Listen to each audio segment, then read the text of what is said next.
Good morning बच्चों।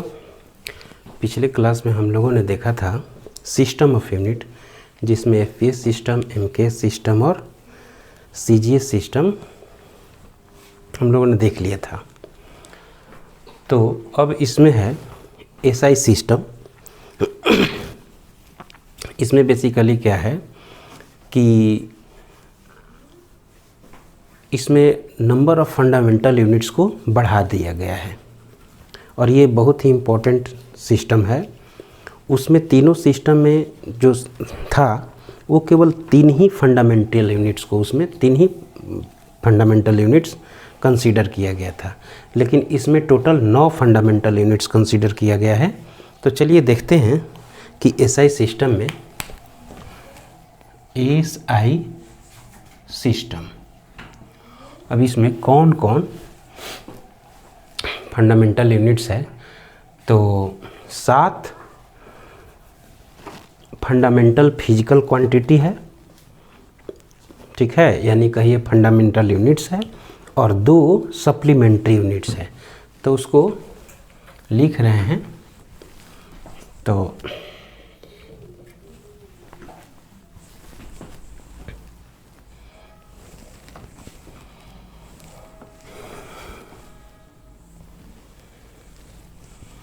ये हो गया फिजिकल क्वांटिटीज़, ये हो गया यूनिट, और ये हो गया एब्रिविएशन मतलब सिंबल। तो 1 इसमें लेंथ, तो लेंथ का यूनिट क्या होता है? Metre, symbol M. दूसरा आएगा मास, इसका क्या होगा? Kilogram, KG. तीसरा टाइम, सेकेंड। ये तीनों एमकेएस वाला आ गया। 4th में टेम्परेचर को भी इसमें फंडामेंटल यूनिट मान लिया गया, और ये हो गया केल्विन, इसको के बोलते हैं। 5 में इलेक्ट्रिक करंट, इसका क्या हो जाएगा? एम्पियर। अच्छा, एक चीज़ कि जब यूनिट साइंटिस्ट के नाम पर हो जाता है तो वहाँ उसका स्टार्टिंग फर्स्ट लेटर जो होता है स्मॉल लेटर से यूज करते हैं, लिखते हैं, ठीक है। जैसे एम्पियर जो है साइंटिस्ट का नाम है, तो यहाँ ए कैपिटल नहीं होना चाहिए, ए स्मॉल होना चाहिए। ये सब छोटा छोटा चीज़ है, ध्यान रखना चाहिए, लेकिन सिंबल कैपिटल से होना चाहिए, ठीक है। जैसे फोर्स का यूनिट होता है न्यूटन, तो न्यूटन को ऐसे लिखेंगे। अगर न्यूटन यूनिट को ऐसे लिखेंगे तो ये गलत हो जाएगा, ठीक है, लेकिन सिंबल एन लिखेंगे, ठीक है। 6 में आ गया ल्यूमिनस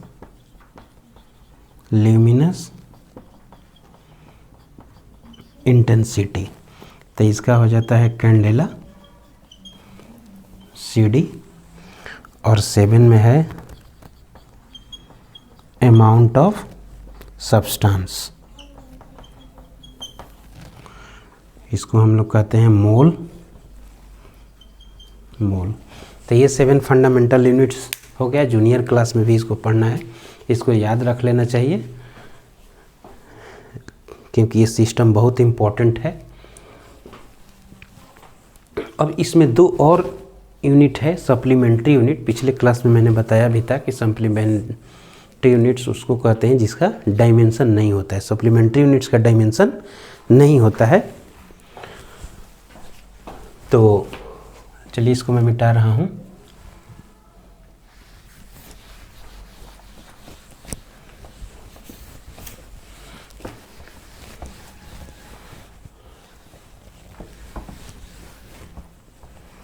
तो सप्लीमेंट्री यूनिट्स में 2 आएगा। पहला तो प्लेन एंगल थीटा से डिनोट करते हैं। ये प्लेन में बनता है, 2 लाइन के बीच का एंगल, जैसे इस तरह से, ये थीटा अगर ये एल है, इसको क्या कहते हैं, आर्क, और ये आर है, ये रेडियस, तो थीटा इक्वल टू क्या हो जाएगा, एल बाई आर। तो इसका यूनिट क्या हो जाएगा, इसका यूनिट हो जाएगा रेडियन, इसका यूनिट हो जाएगा रेडियन रेड। और दूसरा है सॉलिड एंगल। ये एक्चुअली 3 डायमेंशनल एंगल होता है, स्पेस में बनता है, किसी प्लेन के द्वारा बनाया गया एंगल है। जैसे मान लेते हैं कि ये एक रिंग है, ठीक है, और यहाँ से इस पॉइंट पर ये रिंग कितना एंगल बनाएगा, तो रिंग के पूरे पेरीफेरी से पूरा लाइन हम खींच दिए, तो देखिए यहाँ एक गोल एंगल बन रहा होगा, जैसे जोकर का टोपी आप लोग देखते हैं जैसे। तो यहाँ जो एंगल बना, इसी को सॉलिड एंगल कहा जाता है। +2 में इसके बारे में पढ़ना है। इसको ओमेगा से डिनोट करते हैं। जैसे मान लेते हैं इस तरह से, अगर ये आर है और ये ओमेगा है, चलिए ये एरिया है, प्लेन है, इसका एरिया ए है, तो ओमेगा बराबर होता है एरिया बाई आर स्क्वायर। इसको कहते हैं एस्टेरेडियन, सिंबल में एस आर। तो ये हो गया 7 और 2 9 फंडामेंटल यूनिट्स इसमें। तो बाकी सिस्टम से बड़ा सिस्टम है, इसलिए इम्पोर्टेंट भी है। अब इस पर कुछ हम लोग यूनिट निकाल के देखते हैं कि कुछ इम्पोर्टेंट फिजिकल क्वांटिटी का यूनिट। तो जैसे मान लो, इसको मिटा दे रहे हैं,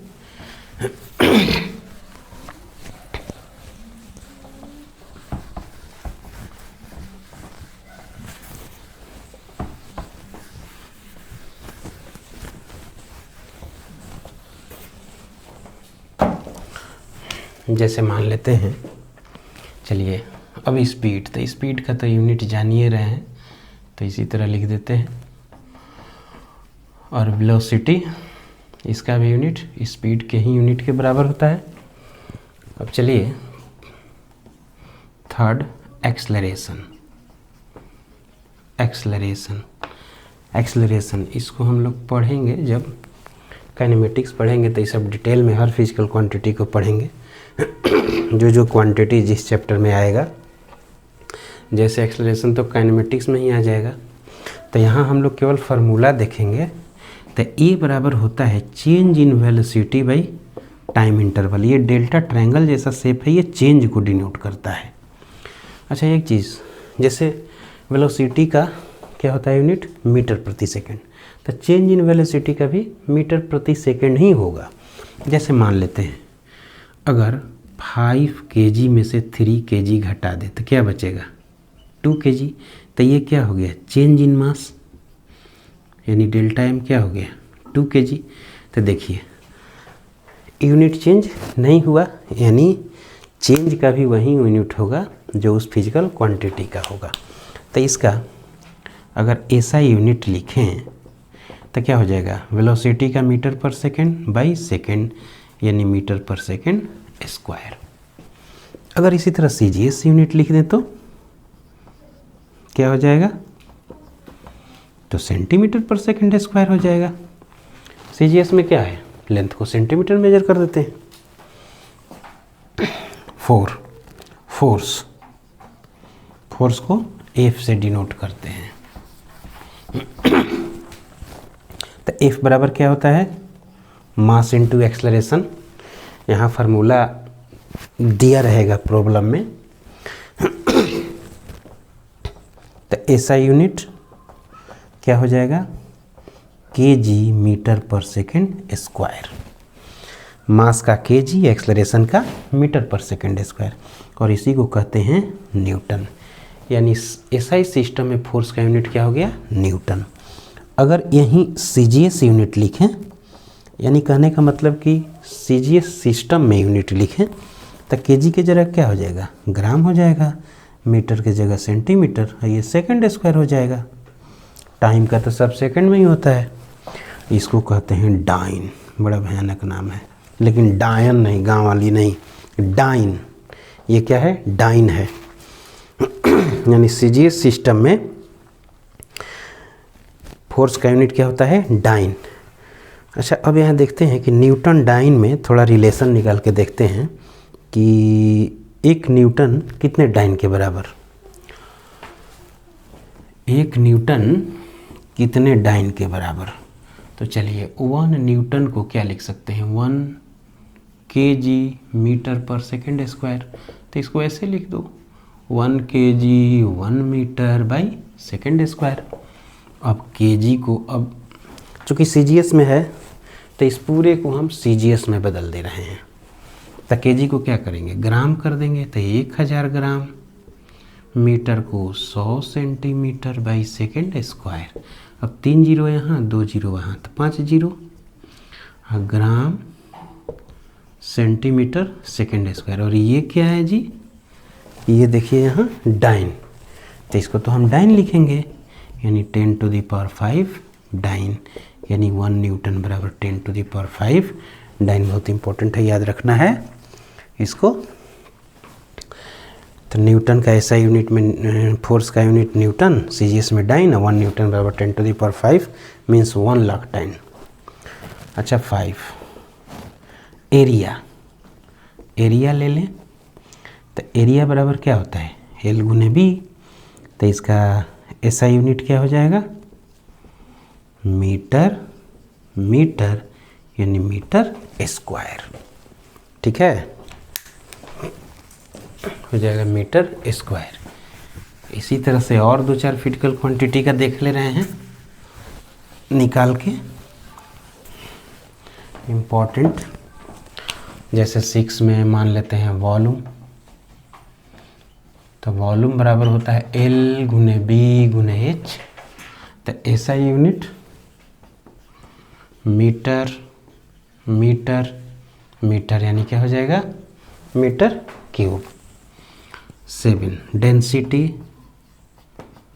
डेंसिटी को रो से डिनोट करते हैं। डेंसिटी बराबर होता है मास बाई वॉल्यूम।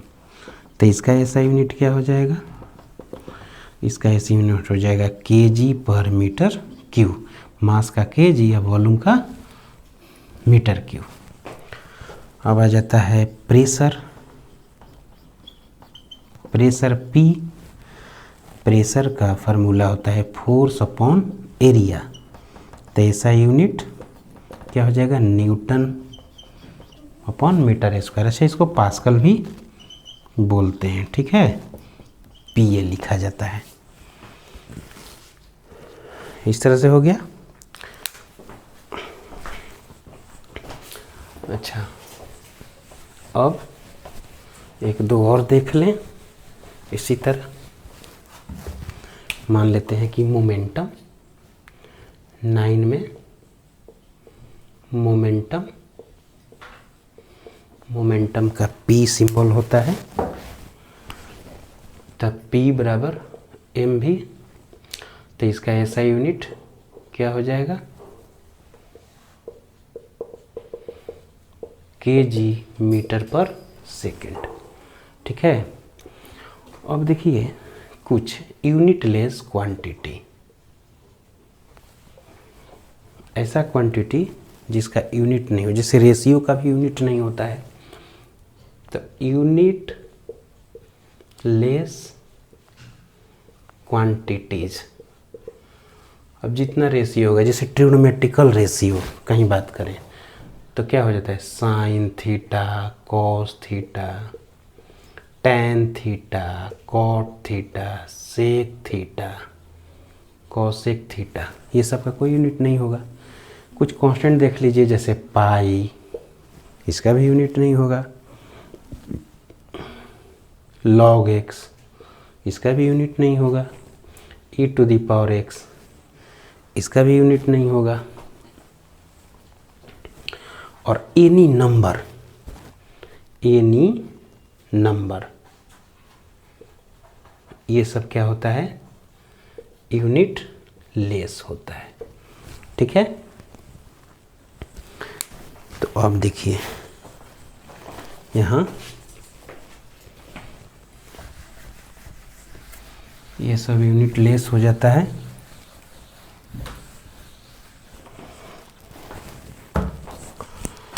अब जैसे यूनिट निकालना है वर्क का, देखो वर्क बराबर होता है F S cos theta. F S cos theta, जैसे मान लेते हैं कि कोई ब्लॉक है, इस पर एफ फोर्स लगाया गया थीटा एंगल पर, और ब्लॉक यहाँ आ गया डिस्प्लेस होके, तो वर्क डन बाई फोर्स होता है F S cos theta. Work और एनर्जी में हम लोग डिटेल में देखेंगे इसको। तो इसका ऐसा यूनिट क्या हो जाएगा, न्यूटन मीटर है, इसका तो कुछ यूनिट होता नहीं है, और इसी को कहते हैं जूल जे, यानी ऐसा यूनिट में फोर्स का यूनिट क्या हो जाएगा, जूल। और सी जी एस यूनिट तो न्यूटन के जगह डाइन लिख दे रहे हैं, ये सेंटीमीटर, इसको कहते हैं अर्ग। अब अगर चाहें कि जूल और अर्ग को रिलेट करना, मतलब एक जूल में कितना अर्ग होता है, तो देखिए अब 1 जूल को क्या लिख सकते हैं, 1 न्यूटन मीटर, यानी 1 न्यूटन गुने 1 मीटर, है कि नहीं। न्यूटन में मीटर में मल्टीप्लाई कर दिए तो क्या हो गया, अब 1 न्यूटन को डाइन में बदलिए, 1 न्यूटन कितने डाइन के बराबर, 1,00,000 डाइन के बराबर। अब मीटर 100 सेंटीमीटर, अब 5 और 2 7 डाइन सेंटीमीटर, इसको क्या कहते हैं, अर्ग। इसलिए 1 जूल बराबर 10⁻7 अर्ग, यानी 1 करोड़ अर्ग। ठीक है, ये हो गया वर्क का। अब वर्क देख लिए तब पावर भी देख लीजिए। वर्क जब देख लिए तो एक पावर भी देख लीजिए। पावर बराबर होता है वर्क बाई टाइम, तो इसका ऐसा यूनिट क्या हो जाएगा, जूल बाई सेकेंड, इसी को वाट भी बोलते हैं। ठीक है,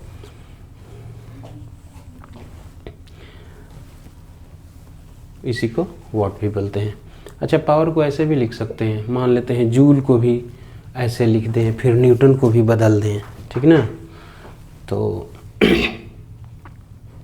जूल को न्यूटन मीटर बाई सेकेंड, और न्यूटन को भी बदल सकते हैं के जी मीटर पर second square into metre by second, यानी क्या हो गया, K G metre square by second cube, ये पावर का यूनिट हो गया। इतना भी हो गया, इसको भी कहेंगे और इसको भी कहेंगे, ठीक है ना। के जी ये मास इंटू एक्सलरेशन फोर्स हो गया मीटर, ठीक है।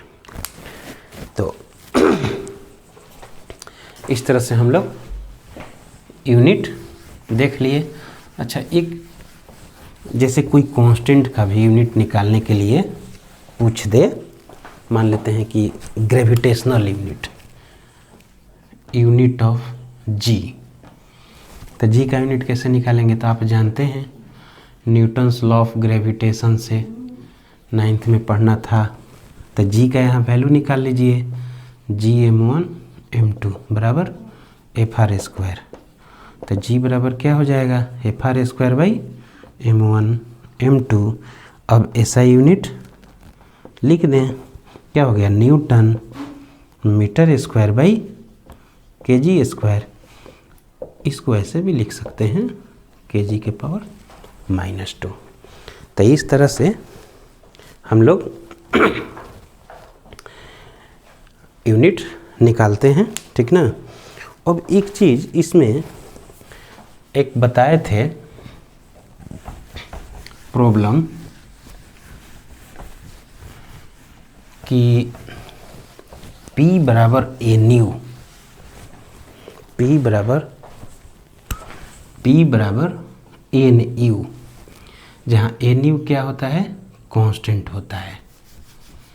एन यू क्या होता है, कांस्टेंट होता है, यानी एन बराबर के बाई यू, यानी N is inversely proportional to U. तो इस पर अब प्रॉब्लम हम बता रहे हैं, ठीक ना। तो देखिए इस पर प्रॉब्लम, तो ये क्वेश्चन है कि force acting on a particle is 2 Newton, मतलब ऐसा सिस्टम में न्यूमेरिकल वैल्यू कितना है 2। अब कह रहा है कि unit of length and time को डबल कर दिया गया और मास को हाफ कर दिया गया, तो न्यू सिस्टम में न्यूमेरिकल वैल्यू फोर्स का क्या होगा।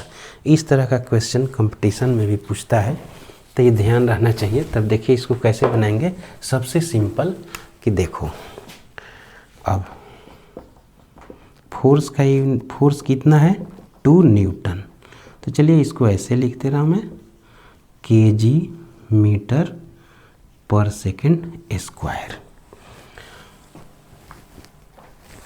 अब देखिए यूनिट इन न्यू सिस्टम, चलिए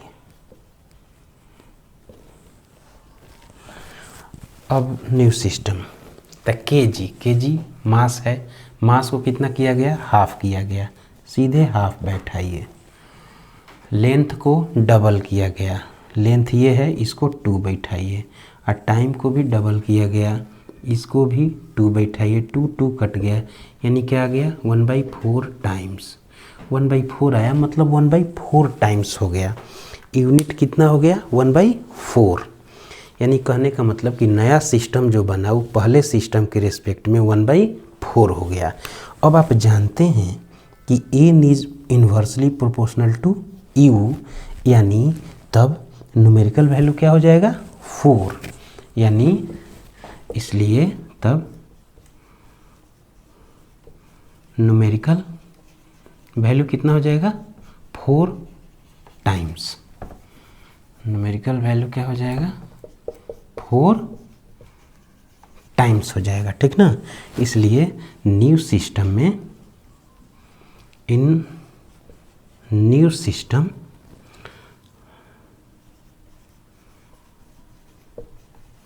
न्यूमेरिकल वैल्यू ऑफ फोर्स क्या हो जाएगा 2 × 4, क्योंकि इसमें कितना है 2 यानी 8।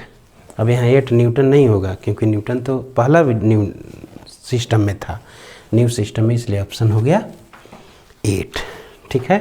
तो इस तरह से हम लोग प्रॉब्लम बना देते हैं। अच्छा, मैं एक प्रॉब्लम दे रहा हूँ इस टाइप का, ठीक है, आप लोग बनाइएगा और कमेंट बॉक्स में इसका आंसर बताइएगा, ठीक है।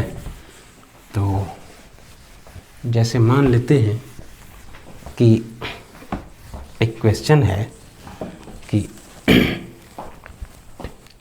वर्क बराबर मान लेते हैं 2 जूल है, ठीक ना। If unit of length, mass, time be each doubled,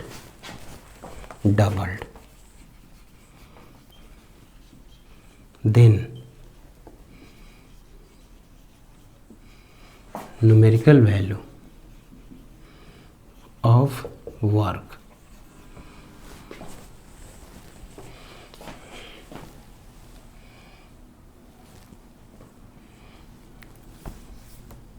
numerical value of work in new system बराबर व्हाट, इसका आंसर लिख के बताना है, ठीक है। तो ये यूनिट फिनिश हुआ और इसके बाद हम लोग स्टार्ट करेंगे डायमेंशन।